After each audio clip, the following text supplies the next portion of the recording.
We're going to look at a review on timelines. And if you were given these set of 8 dates, how would you put them in order? How do we determine it? Eventually, we're going to get there, but let's start in the beginning. First, these terminology for these sections of years on a timeline. We have BC, AD, BCE, and CE. BC stands for before Christ. AD is this Anno Domini, this fancy Latin term that means the year of our Lord. These have been around for hundreds of years. When the calendar was first created, it was created by people who were in a time when Christianity was a very, very important part of life, and so religion ruled the way of thought. So when it came to the calendar, and they were deciding, well, we're gonna say that Jesus should be the focal point of the calendar. So everything before him is going to go into a time called before Christ.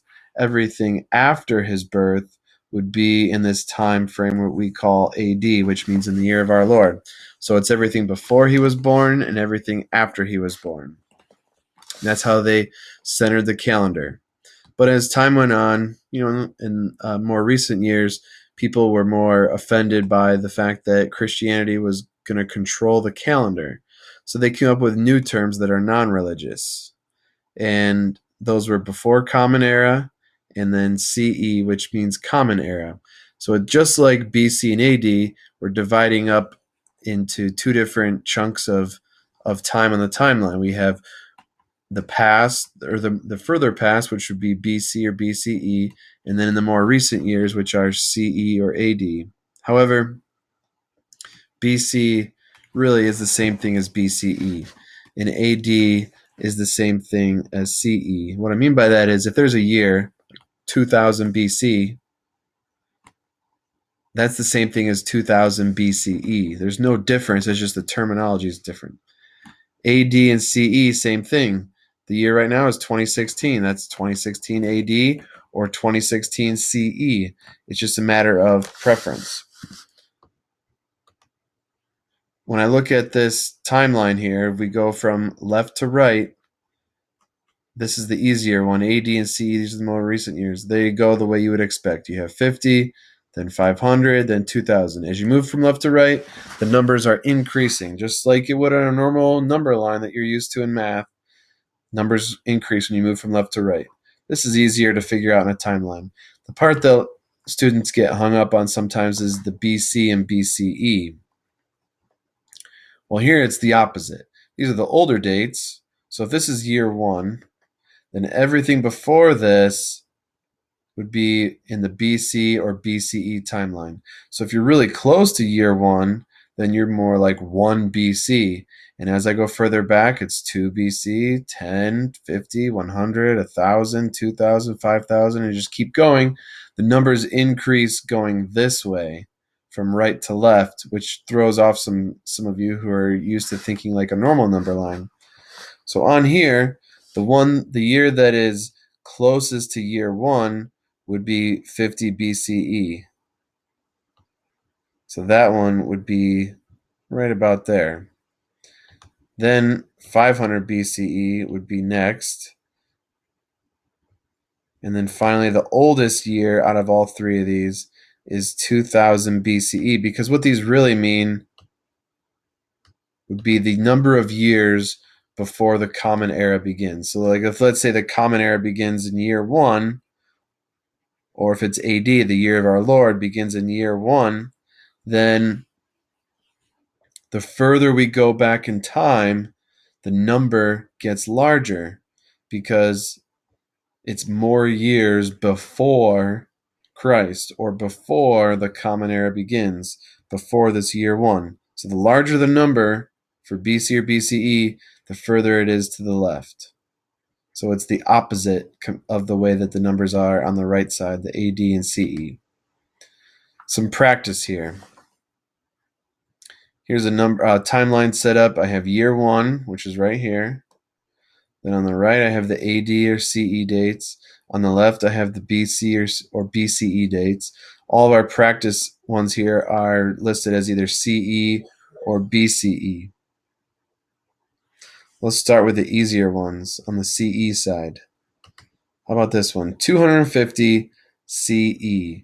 where would this go on this map? Or this timeline, sorry. Well, if you said it would go on the red arrow, then you would be correct. Now, let's go to 900 CE. Where would this fall on the timeline? If you said the blue solid arrow, then you are correct. It would be going right here in the blue solid arrow, just before 1000.